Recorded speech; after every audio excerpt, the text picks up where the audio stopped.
This is Wayne Betts Jr., TEDx Talk. I need some help from you guys. Do you remember growing up? It's one of those things I think about.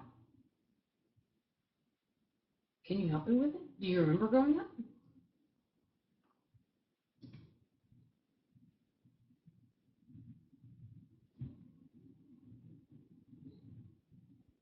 What things do you remember from TV, from your grandma, from medicine, those kinds of things?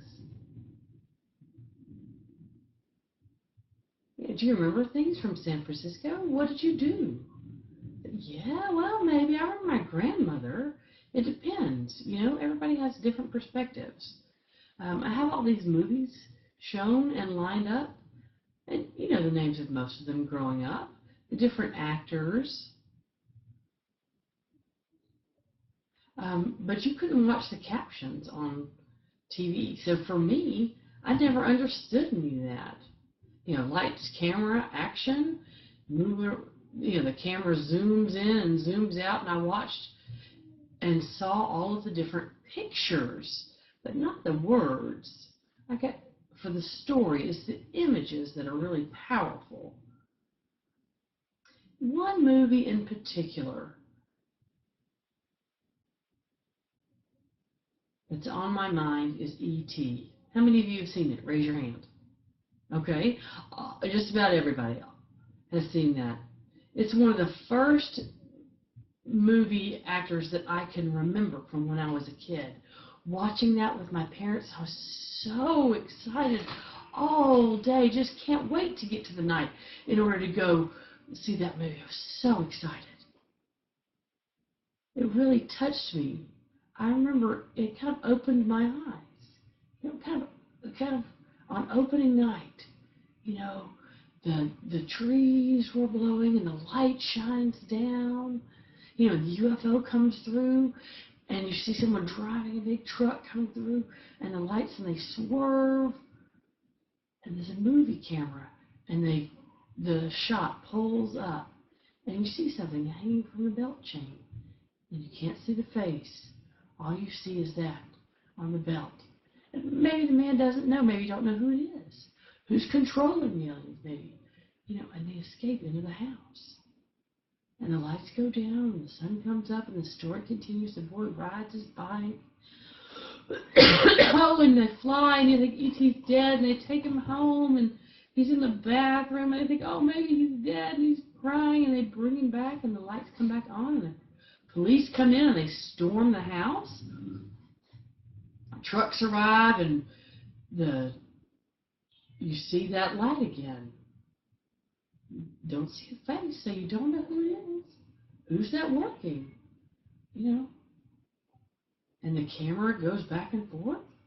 And who's that man? And E.T. Is the story finished? No, it continues. Movies for me going up, it's the pictures come together that tell you the story. Does it depend on the writing? But no, it's the pictures. And so, you know, it sets up a trip for you and you want to continue. At Gallaudet, you know, doing a movie career there,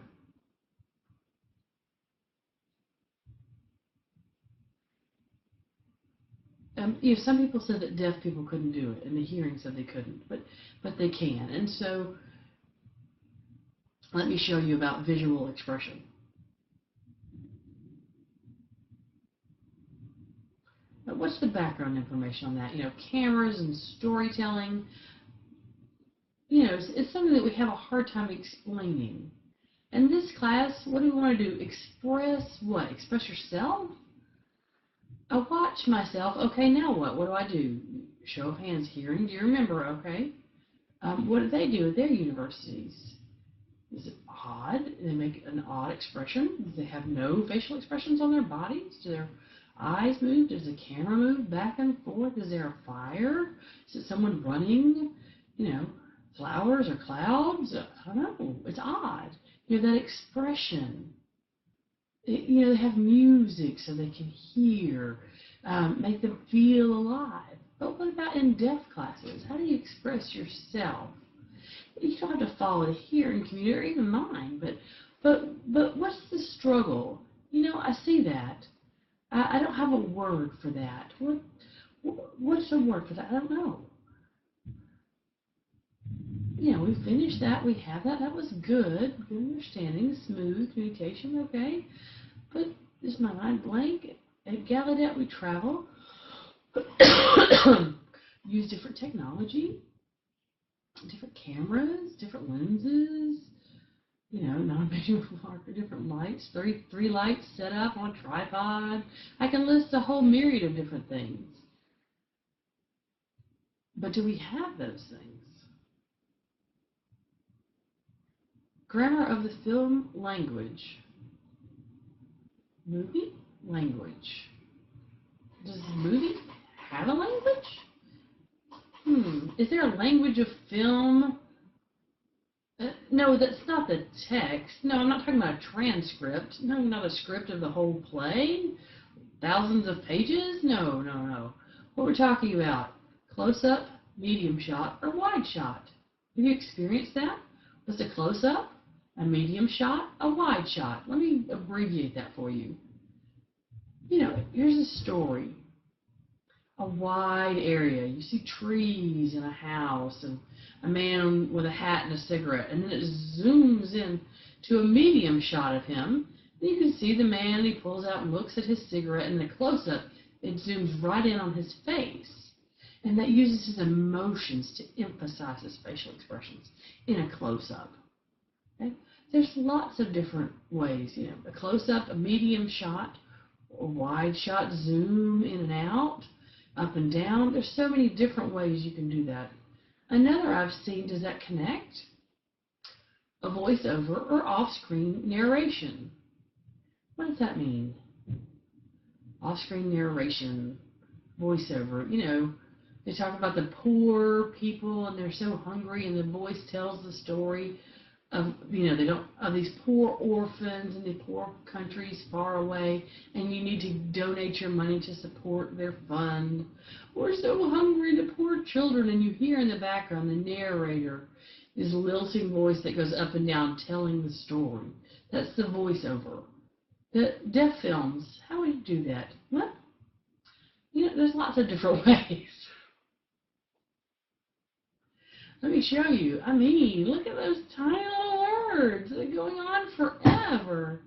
A story script like that, you would open up a new introduction for your character, a conflict, the problems and conflicts that they're going to have, the finale, and more conflicts coming up to the climax, the denouement, the resolution, the end of the story.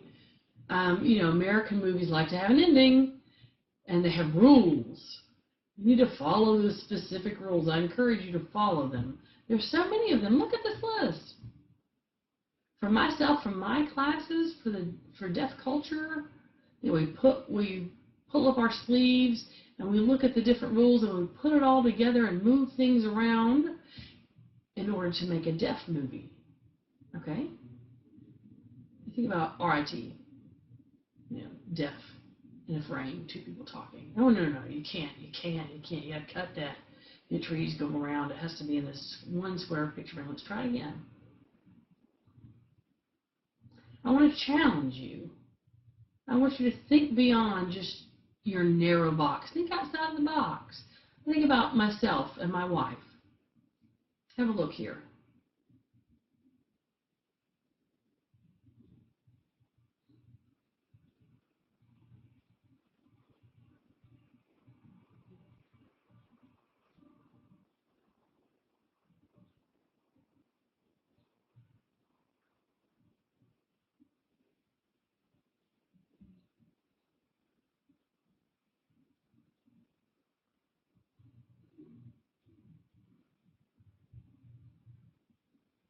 This is an interesting example to show you those different kinds of audiences. Okay, for technology, the camera's shaking around, you have all these ideas going, and the audience is really feeling like they're in it. For myself, I sit in the audience and watch it, and I feel like I'm missing something. doesn't feel natural to me. You know, what's my vision? Like that? No, that's not. It's a different world that I'm experiencing when I'm watching it. Yeah. And so did you call for the deaf? No, my mistake. Have you called? I don't know. And the struggle starts there. And you follow along the different rules, the language, you move things around. And then later you arrive at that natural feeling. And that's the world I'm talking about. But that comes later. Film language.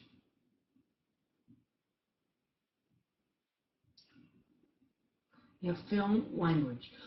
Sometimes we feel like we're inside the box and we're struggling to put things around. But we have to put a hold on that. Let's set that aside. Film language and me. Okay, so there's this concept, the rules of filmmaking, the development, and how the tradition has been, and what you've heard in different countries, and all of the rules that you've heard from around the world that have interacted. But for a deaf person, what do I see? No, I don't have those things don't apply. They don't.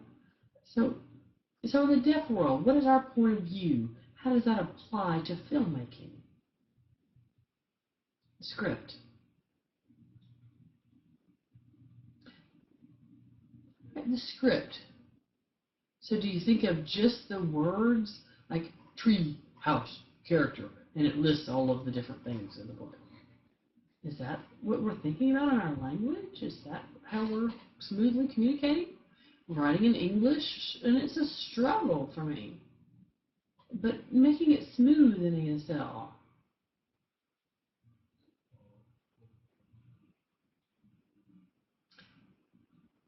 Being in university, Gigi,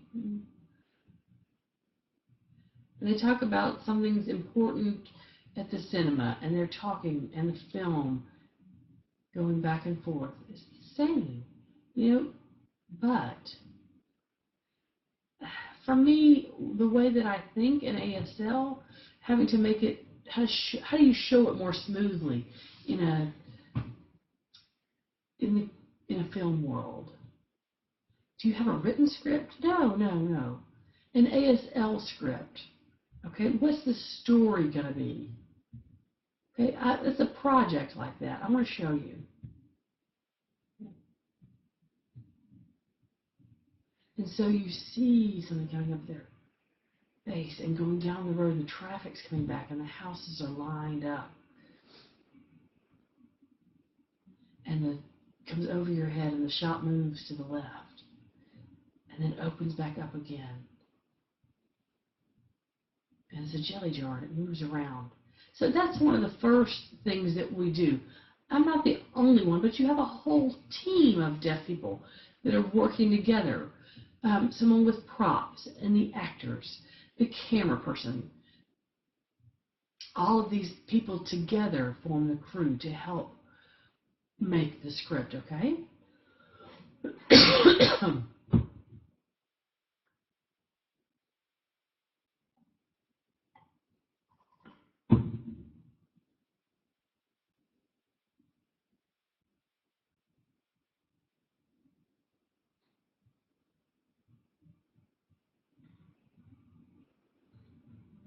Okay, so that was an example.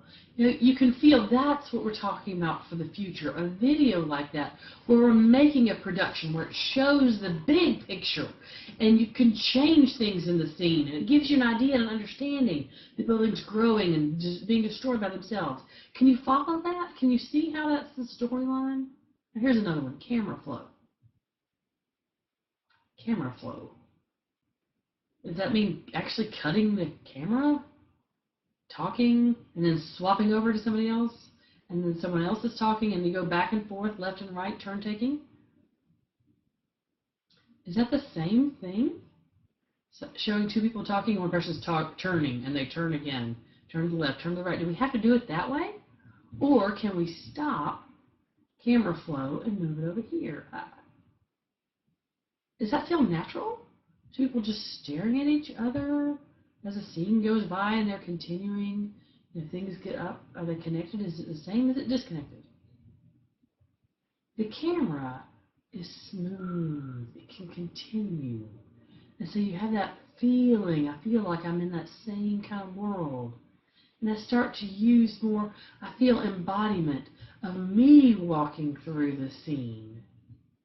Okay, I feel like I'm there. I'm connected with it.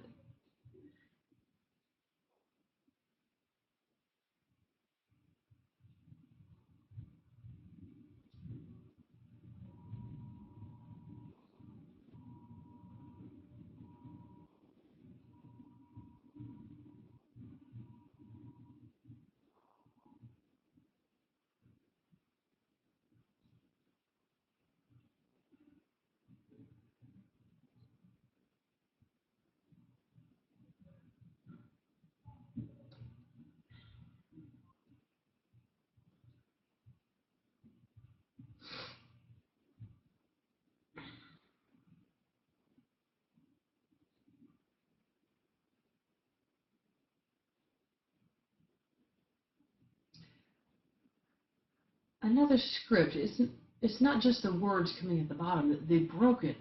And you see the eye perspective. No, the words are the same, and it moves around with the actors. And so your eyes can move around, and so you feel like you're connecting and flowing in the world like that. All right, here's another example of on-screen narration, like a voiceover. You know, and the deaf can see that. Have you seen that before? What am I supposed to do with that? How do I understand that? Okay, having a script, having an ASL script, that's one way. Okay.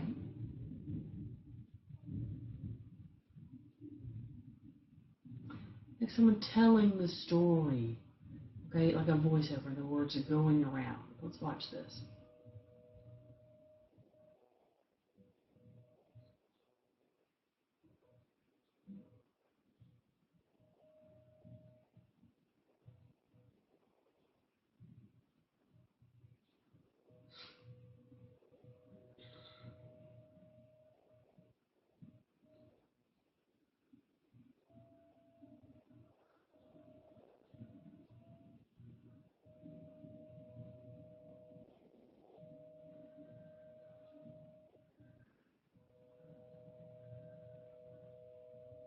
Okay, the storytelling like that, the voiceover. Do you see how the movie's going in the background? He's telling the story. The words, you can see how it's from his perspective as the driver. Deaf lens. Okay. You know, your eyes in the back of your head. And so, if I could look through the eyes in the back of your head to see that world, what would I see? Would it be smooth and natural? Would it be new? And what's the meaning of that through the deaf lens? We don't have any limits. Okay? And that's what came to show. Thank you.